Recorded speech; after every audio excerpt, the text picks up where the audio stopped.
Bismillahirrahmanirrahim.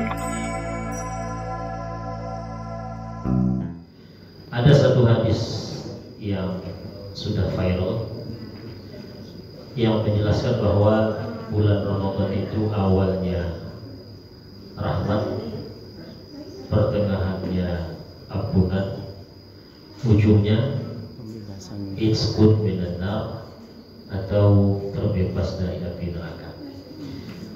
Para ahli hadis mengatakan bahwa ini hadis dhaif, ada masalah pada jalur sanadnya.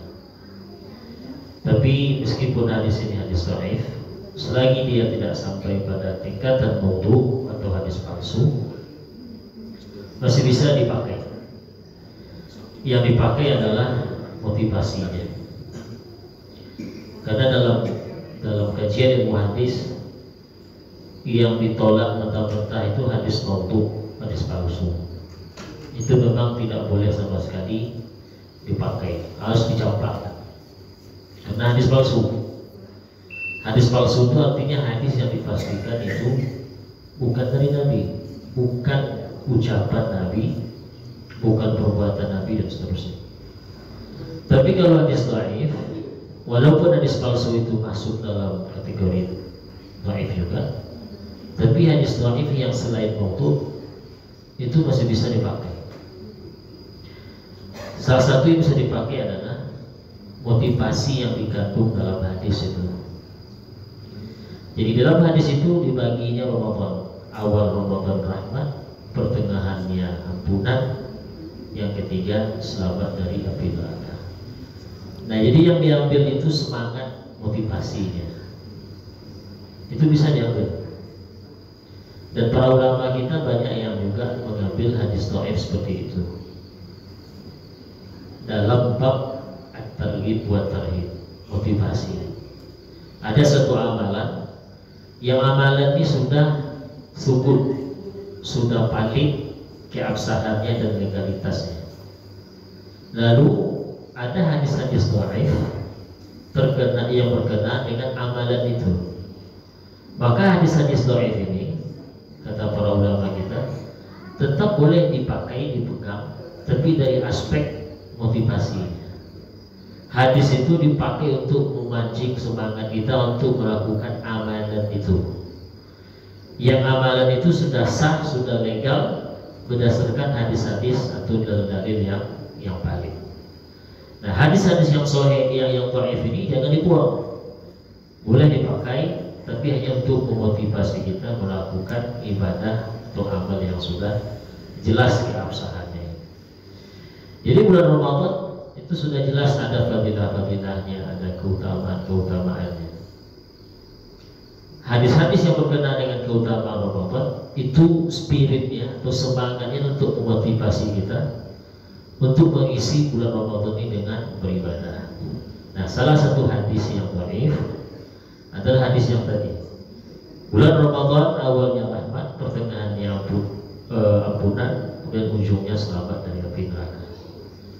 Ini kita pakai untuk menyemangat, berikan semangat kita. Kalau kita lihat Bapak Ibu dalam Allah, hadis ini kan membagi Ramadan jadi 3. Awalnya rahmat. Ada seorang ulama yang menambah alasannya selain hadis dhaif, kata dia, jadi pembagiannya nggak logis. Pembagian Ramadan jadi 3 ini tak masuk akal, kata dia. Terus yang betul gimana? Kata dia, Ramadan itu dari awal sampai akhir rahmat, dari awal sampai akhir ampunan, dari awal sampai akhir selamat dari api neraka. Jadi dia memahami pembagian Ramadan 3 ini secara literlek. Jadi dia memahami Ramadan itu dari awal sampai akhir rahmat Allah, ampunan Allah, selamat dari api neraka. Ini menurut beliau. Tapi sebetulnya Masyaallah rahimahullah, hadis itu bukan ingin mengatakan bahwa awal Ramadan saja yang rahmat, 10 pertama saja yang rahmat, 10 kedua, 10 ketiga ada rahmat. tidak ada rahmat Allah di situ. Bukan itu maksud hadis. Pertengahannya ampunan. Berarti di awal-awal 10 hari pertama Ramadan tidak ada ampunan Allah.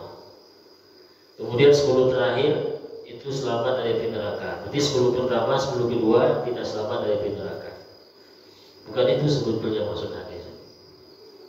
Hadis itu berbicara tentang menengok bagian-bagian itu bertingkat. Ramadan itu dari awal sampai akhir rahmat. Mau 10 pertama, 10 kedua rahmat. Sehingga 10 kedua itu, walaupun yang disebut Nabi dalam hadis dhaif ini adalah ampunan, ampunan itu sendiri kan rahmat juga. Yang terakhir 10 terakhir Ramadan itu selamat dari api neraka. Selamat dari api neraka itu kan juga rahmat dari Allah dan karena ampunan Allah. Jadi pembagian Ramadan jadi 3 itu berdasarkan atau cara memahaminya adalah pembagian itu bertingkat. Untuk bagian pertama Ramadan itu dikasih rahmat. Dari awal sampai akhir rahmatnya. Nah di 10 kedua karena sudah dapat rahmat Allah, maka datanglah ampunan. Setelah dapat ampunan, maka ditutup dengan selamat dari api neraka. Jadi yang dilihatnya adalah susunan bertingkatnya itu. Walaupun dari awal isinya rahmat Allah, ampunan Allah, selamat dari api neraka. Jadi rupanya hadis ini tidak bisa dipahami internet saja. Ketika disebut awalnya rahmat, berarti pertengahan ujung tidak ada rahmat. Nah. Jadi Bapak Ibu dirahmati Allah, hadis dhaif itu hadis yang masih ada kemungkinan Nabi menyebutkan itu. Makanya masih bisa dipakai untuk sebagai motivasi. Tapi kalau sudah hadis palsu, nah itu kok tidak bisa, bahkan haram kita pakai, kita sebarluaskan, kita amalkan. Haram malah berdosa. Karena hadis maudhu itu hadis yang palsu atau dikarang-karang. Adapun hadis dhaif, hadis lemah istilahnya, itu bukan karena dipastikan isinya itu bukan dari Nabi. Kalau dipastikan bukan dari Nabi, hadis maudhu jadi. Ini tidak. Hanya karena mungkin ada informan atau katakan sanad atau jalur yang mengambil dan memindahkan hadis itu, ada sisi kelemahannya. Entah mungkin perawinya ingatannya tak kuat dan lain sebagainya. Jadi kemungkinan hadis ini adalah dari Nabi itu masih ada. Itu hadis dhaif itu. Tapi kalau sudah dipastikan bukan dari Nabi, nah itu hadis palsu. Hadis lemah yang paling mengerikan atau mungkin, atau hadis lemah yang paling derajatnya paling bawah, atau hadis palsu. Masyaallah muslimin rahimahumullah, ini baru disampaikan. Nah mungkin nanti ada yang menyampaikan bahwa ini hadis lemah, tinggalkan, campakkan. Ada al-mufrad itu banyak hadis lainnya. Imam Al-Bukhari tidak ada yang meragukan kepekaran hadis. Itu buktinya kitab sahih yang beliau tulis, Al-Jami' As-Sahihnya itu hadisnya sahih semua, berada di level tertinggi kualitas hadis sahih.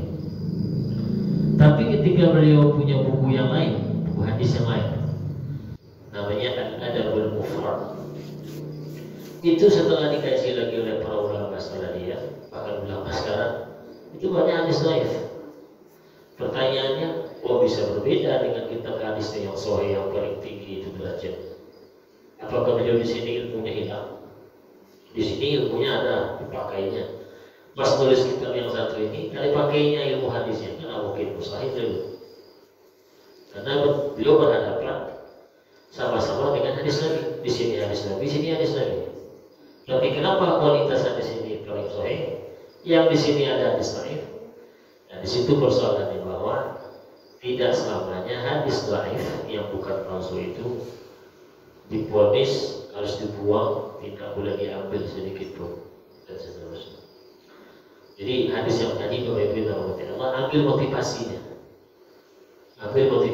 bahwa hadis ini ingin meminta kita untuk semakin memperkencang, semakin meninggikan semangat kita untuk mengisi Ramadan dengan baik.